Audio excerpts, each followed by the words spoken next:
Isayama is going to be best man at my wedding. I don't even care, bro. This episode was so good, man. But I have a script. I'm literally just reading off script right now. But honestly, I think this is one of the best episodes in the whole show. And for me, I'd say it's literally a 10 out of 10 episode. So the music, the some of the shots. Oh, beautiful. Oh my god, the animation is some of those eye shots, man. Especially for Grisha. So anyway, I'll stop gassing Mappa now. There's so much stuff to go over, so I guess I'll just start at the beginning by breaking down the time travel aspects, since this had a lot of people confused. Later on, I'll go into how peak this episode was and what it means for Eren's character moving forward, and how it makes us better understand his dramatic shift in character and attitude that is so apparent. If you already understand this part, then skip forward. Timestamps are in the description. Okay, so the first thing that you need to understand about the time traveler in this episode is that Zeke and Eren are not actually time traveling. Based upon the subtitles you're using, it may have made it more confusing, but basically the power of the Attack Titan is that the user is able to see into the memories of the successor of the Attack Titan. So we know that Eren is the next Attack Titan after Grisha. This means that Grisha can see some of Eren's memories as the Attack Titan. Another example is Eren Kruger, the owl and one of the OG Attack Titans before Grisha. So Grisha was the next Attack Titan, which meant that Kruger was able to see into the future memories of Grisha, even though Grisha at that point had no idea what was going to happen. This is where the idea of quote-unquote seeing into the future comes from, but actually it's not that simple, because Eren Kruger can see into Grisha's memories from the future, but Eren Kruger does not actually know what events will have to occur in order for that future to become a reality, and he himself believes that he is operating with free will. We'll get into this a lot later on, trust me, and it's actually what made me want to make this video in the first place. This is what makes the scene so cool. The scene with Grisha and the owl when they're on top of the wall, so let me just play the clips instead of just...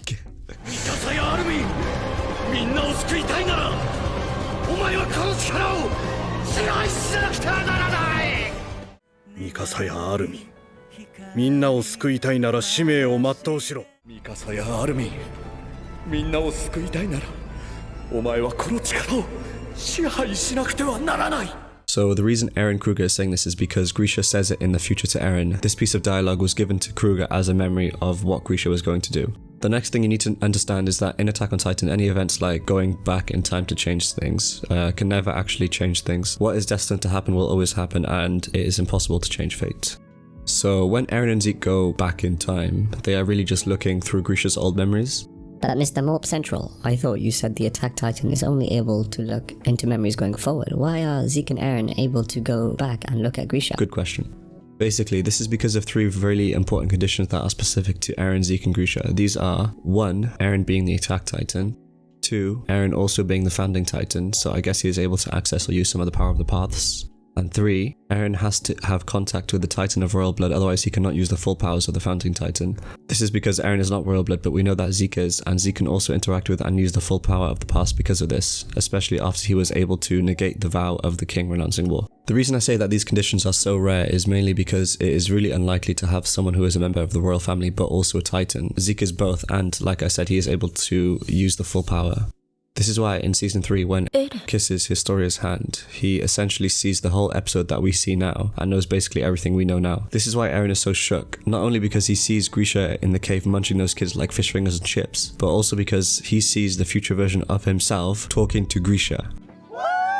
Because Eren could not believe that the older version of himself would manipulate his father like that and basically kill the whole Rice family and have the kids for dessert. This is by far the biggest and absolute turning point for Eren, and all of his actions after this point play into his dream of wanting to be free, which again, we'll definitely get into later. So yeah, this is also why Eren says nothing, because he does not want the Eldians to turn Historia into a Titan, because then they would want to abuse the Founding Titan's power, and obviously Eren does not want Historia to shorten her lifespan through the curse of the Titans either. Sorry for waffling so much, I'm low-key just rambling here, but okay, anyway, back to Zeke and Eren. So once those three conditions are met, they're able to look back into Grisha's memories. However, what is obvious but essential to remember is that at that point in time, Grisha is also the Attack Titan. So him being the Attack Titan means that he is able to see into the future memories of the successor of the Attack Titan. So Eren is looking looking basically at Grisha and everything that is going on, but because Grisha is also the attack titan, this means that Grisha can use his powers to see the recollection of the same events that he's currently experiencing, but this time through Eren's POV and in real time. So basically when Grisha can see or hear Eren, he's actually receiving a brief future memory from Eren's perspective, where he can see out of Eren's eyes and hear his words. Then if Grisha speaks or responds, he would be seeing himself do this like a fly in the corner of the room, except this fly is an absolute named Eren Yeager. This is also why Grisha breaks down crying in the episode when he sees Zeke. So the reason he sees him is because Eren is standing behind both Zeke and Grisha, looking at Zeke. So Grisha would be seeing himself, then Zeke in front of him through Eren's POV. Because of this, he is able to basically guess the distance between himself and Zeke when he goes to hug him. To anyone else looking, it would just look like Grisha is really hugging thin air. Also in the manga, I think, I'm not 100% sure, but I think they don't really show Zeke's jacket crumpling and stuff because technically Grisha is hugging an after image of a memory he's receiving from Eren. So in the anime, they kind of make it look like they're physically making contact, which is not really the case. But yeah, this scene was so emotional, man. Zeke just wanted his father's love. That's so peak. So anyway, only because these three conditions are met and because there are two attack titans present in the same place, this is why Eren, Zeke and Grisha are able to communicate with each other. Going back to the episode, Grisha does not really see grown-up Eren because Eren never stands in front of a mirror in the episode. So remember, Grisha is experiencing quote-unquote the future through Eren's eyes, or at least Eren's eyes at all points that he is the attack titan. That is why I believe Grisha is begging Frida in the cave to save everyone inside the walls from the titan invasion. So he's talking about obviously Bertolt and Ryan breaking down the walls. Grisha knows that a boulder breaks down Eren's house and he knows the titans invade, but he does not know when, why or how. So him going to kill the Rice family, the wall being broken, Carla's death, all on the same day is merely a coincidence. Or is it?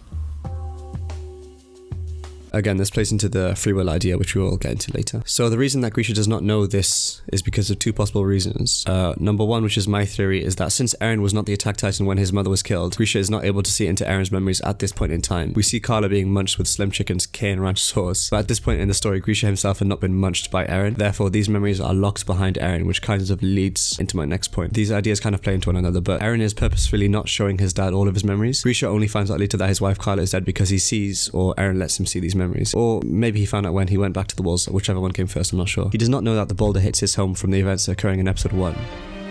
なぜ全てを見せてくれないんだ。壁が壊されること、壊される日よ。彼らの安否を。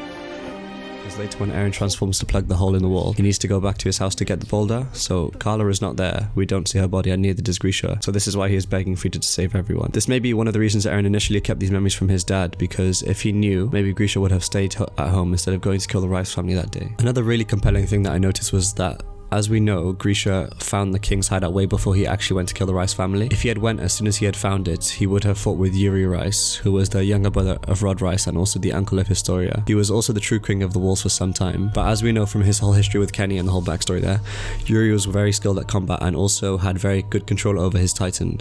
So I think if he and Grisha had had a scrap, Grisha definitely would have been killed and the story of Attack on Titan would have turned out very, very differently. Something to think about. Oh yeah, one other thing I may as well put in here, because why not? You know when Hannes is talking about the whole town that Grisha saved from the plague and it seemed like a miracle way back in season 1, and also Grisha was one of the best doctors inside the walls, if not the best. The reason for this is that the Malians were way more advanced than the Eldians, so Grisha had much more knowledge of medicine than the Eldians did. This is why he was able to save everyone from the plague and move up in the walls. Anyway, back to the episode. Anyway, the crazy part about this is that Grisha waited for so many years until he went back to the caves to confront the Rices. Why did he wait? As we find it in the episode, this was because of Eren. So he wanted his family to have some peace inside the walls and he grew attached to them, forgetting his mission as the years went by. Just as we saw Eren's turning point, Grisha also had his. But actually it was Eren that made Grisha go to the cave when he did. Grisha is reminded in this moment of his original mission, what he came here to do. He thinks of Kruger, the restorationists, his first wife Dinah Fritz, and he thinks of all the sacrifices that have been made up until this point, all for him to be where he is exactly at that moment.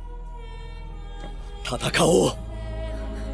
我々エルディアの民のために大陸に踏みとどまった真の王家に始祖の巨人をお納めするのだ。王子諸君よ、我を打倒しエルディアの誇りを取り戻すのだ。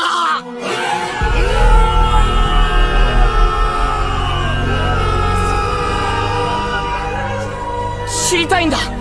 外の世界がどうなっているのか。何も知らずに一生壁の中で過ごすなんて嫌だ。こ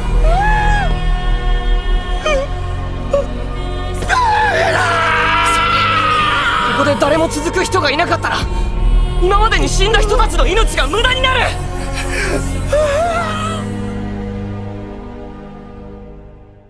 He makes up his mind because of Eren, which is so ironic given Eren hated his father originally for killing the Rice family, when Eren himself was really the cause of that killing. I'd call that a cheeky bit of dramatic irony. My English teachers would be proud of me right now. Also, another thing is that in the new version of the scene from episode 1, we really get to see close-ups of Grisha and how he's feeling or what he's going through, which I really loved, because in the original episode from season 1, we simply see things from Eren's perspective, and the focus is more so on the key to the basement rather than on what Grisha is feeling or seeing. Oh, another quick random thing. In the previous seasons where it shows Grisha transforming to fight Frida, there is, like for half a second, a black frame. So in that black frame, the events that we see in this episode took place. Just we weren't aware of it back then. Yeah, I don't know. Just I found that quite cool. There is also some insane symbolism when Grisha stabbed his hand in the cave. Honestly, I was like low-key teared up when I was watching the scene. So Eren is thinking about how all of this, the whole story of AOT, started with Grisha. When Grisha took his little sister's hand to venture outside the walls, he wanted what Eren wanted his whole life: freedom. And yeah, Eren is manipulating his father for having the same dreams that Eren himself has. The anime shows flashbacks in this scene, but in particular it shows lots of shots of Grisha's hand, the same hand that started all the events of AOT. When Grisha is overtaken by emotion, he chooses to stab this exact hand, and not the other one, to transform and finally end the cycle. I feel like this is really captured well in this scene, as he could have bitten his hand as he just saw Frida about to do it, or he could have cut it like Eren Kruger did, or even transformed in other ways like Annie did, but he chose to stab his hand, the same hand that led his little sister to her death. On top of this, it was with a medical scalpel, a tool used for healing and helping. Again, dramatic irony considering what he is about to do. For me, this is a metaphor of him finally acknowledging the mistakes he's made, trying to be better, and, as he always has been, trying to keep moving forward.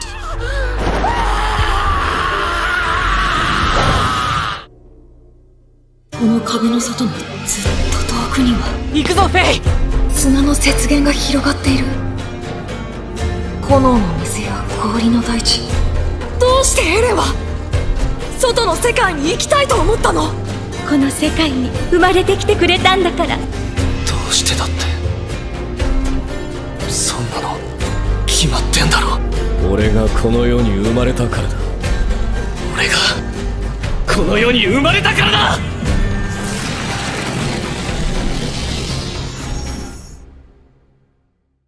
So, free will, and what does this mean for Eren moving forward? This is where the episode really shines. I couldn't even sleep after watching this episode because I was just up for ages thinking about it. Anyway, so from the very first episode of AOT, one of the core themes for our protagonist, or now antagonist, is that Eren wants nothing more in the world than to be free. Maybe he got this from his dad, who also wandered outside the walls, or maybe he was just born with this yearning to see the outside world. After all, everyone wants what they don't have, and no one is content in the world of AOT. Every single character has a dream that they are actively working towards. Eren was just the only character who happened to have the power to potentially achieve that goal. Annie wants to return to her father. Reiner and Bertolt both wanted to return to their homeland. Zeke in his own way wants peace. And Erwin and Armin want to learn the truth of the outside world. Eren wants to be free. This is where we understand Eren's dramatic shift in character. The Attack Titan's characteristics are a wanting for freedom, a wanting for fighting against oppression and tyranny, and also a wanting for justice, among other things. These are some of the reasons why Grisha chose his son to be the successor, because it was very clear to us right from the start that Eren possessed all of these traits that would, on the surface, make him a perfect candidate for the Titan. He wants to return to his home after it was destroyed. He wants peace. He wants to learn the truth of the outside world, and he wants to be free. It is essentially all of our main characters' goals combined in one. 明日はうまくいく。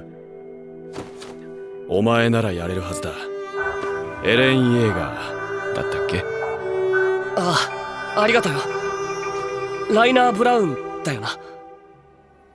In that famous table scene, Eren is talking about free will to Mikasa and Armin. He says that he hates nothing more than a slave, and he hates nothing more than someone who does not make their own decisions. He is under the illusion that he has always been himself since the day he was born, and Eren believes, I think, up until a certain point, that he is really making his own choices, and everything that has happened in the story happened because of the choices that he and the other characters have all made. I think Eren is wrong, and I think he realizes this when he kisses Historia's hand. The nature and goals of the Attack Titan is so paradoxical to what the Attack Titan's powers actually are. The ability to see into the future, but the impossibility to change any outcome is Eren's worst nightmare. This means that, for example, if Grisha saw something in Eren's memories that he was scared of, any attempts Grisha made to stop that event from occurring would only solidify that event and make it happen regardless. For example, the rumbling, and like I said, I haven't read the manga, so I don't know if this happens or not, but realistically it probably does happen since it's the opening track for the season.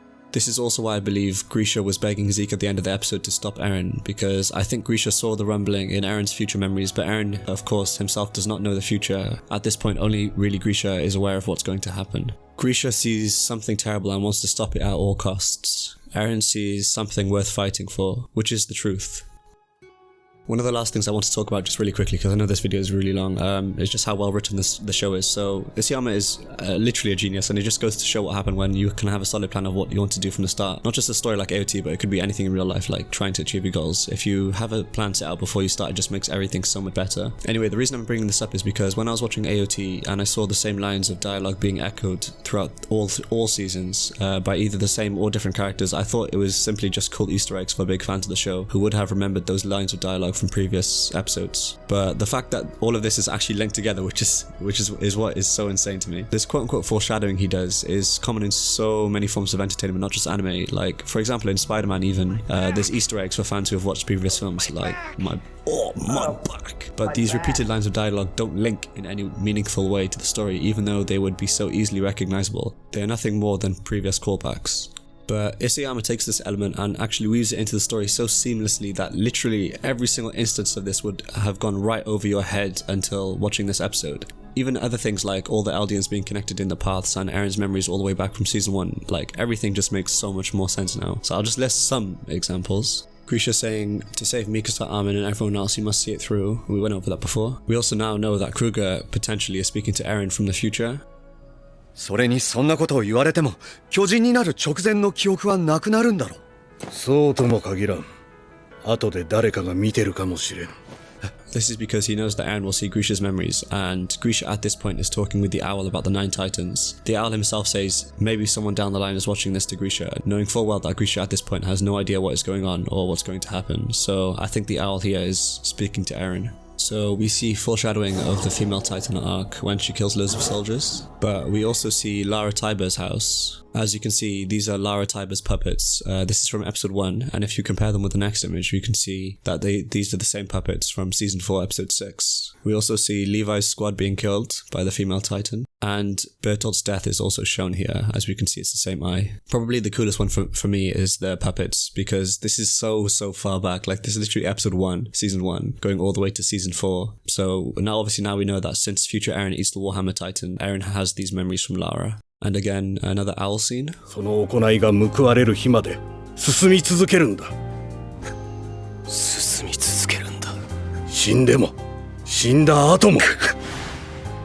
死んでも、死んだ後も。これは父さんが始めた。お前が始めた物語だろう。 There's loads of more references. I think you get the point, but like, I don't want to make this video too long. It's probably over 25 minutes by now or something like that. But yeah, this has been really rambly, sorry about that. I've literally written like over 5,000 words. And I'm on page 14 right now, so I need to go back and cut this down. But anyway, one final point I would just like to reiterate is that Eren's real breaking point was in season 3 when he kissed Historia's hand. This is such a key moment. So many people are talking about how different he is in season 4, part 1, part 2, and even towards the end of season 3. But the fact is that he has really always been this way. We just didn't realize it until now. When he kissed her hand, he saw that really, since the beginning, he has been the real cause of every bad event that has happened. Maybe the peace would have lasted somehow if he didn't betray his father that day. The end of this episode ends with a redraw of the exact same shot as he was when he kissed Historia's hand. So if that isn't a dead giveaway, then I don't know what is. Dead giveaway. Dead giveaway. Charles, thank you very much. Dead giveaway. But yeah, so back to what this means for Eren's character. Since everything in AOT is pretty much already set in stone, as we find out in this episode, this means essentially that the concept of free will does not exist for anyone, but rather only the illusion of it does. Everything that Eren is doing, even though he believes that he is making his own choices and he himself has been himself since the day he was born, may be true, but only to an extent. I don't know who the next Attack Titan will be, or if there even will be one, but Eren potentially has memories of the future. We don't know, but maybe he has some inclination of what is going to happen. This means that he is powerless to change the events set in motion no matter what he does. Essentially, he is a slave. And what did he say himself that he hated the most, more than anything in the world? 俺がこの世で一番嫌いなものがわかるか。不自由なやつだよ。もしくは家畜だ。 Yeah, this brings a whole new meaning to that scene after watching this episode, in my opinion. He may hate Mikasa, maybe he was lying, or maybe he was telling the truth, but by extension, he hates himself. His inability to change anything, ironically, is what keeps driving him forward. His dream is impossible, and this is what we learn in this episode. He wants to change fate, but it simply cannot happen. Nothing really changes for Eren since the start of the show. In conclusion, the Attack Titan is the worst possible thing that could have happened to Eren. He has no freedom, nor can he ever attain freedom. The past and the future are deterministic. He cannot change the past, nor future, even with the power he wields. When he saw Grisha's memories, he saw an older version of himself directing Grisha. After all, that is what happened from Grisha's POV. Eren now realizes that in all these years, none of his actions changed that event from happening. He is a slave to an already determined timeline. He will never be free, and that is what drives his current descent into madness. If everything is fixed, then what is the Attack Titan even fighting for? I think at the end of the day, Eren still has that dream he wants to achieve. Maybe once he kills all his enemies, he will finally be free. Or maybe he won't. But what I can say, without a doubt, the one who has the power Eren. でも、そっか。今なら奴のやったことわかる気がする。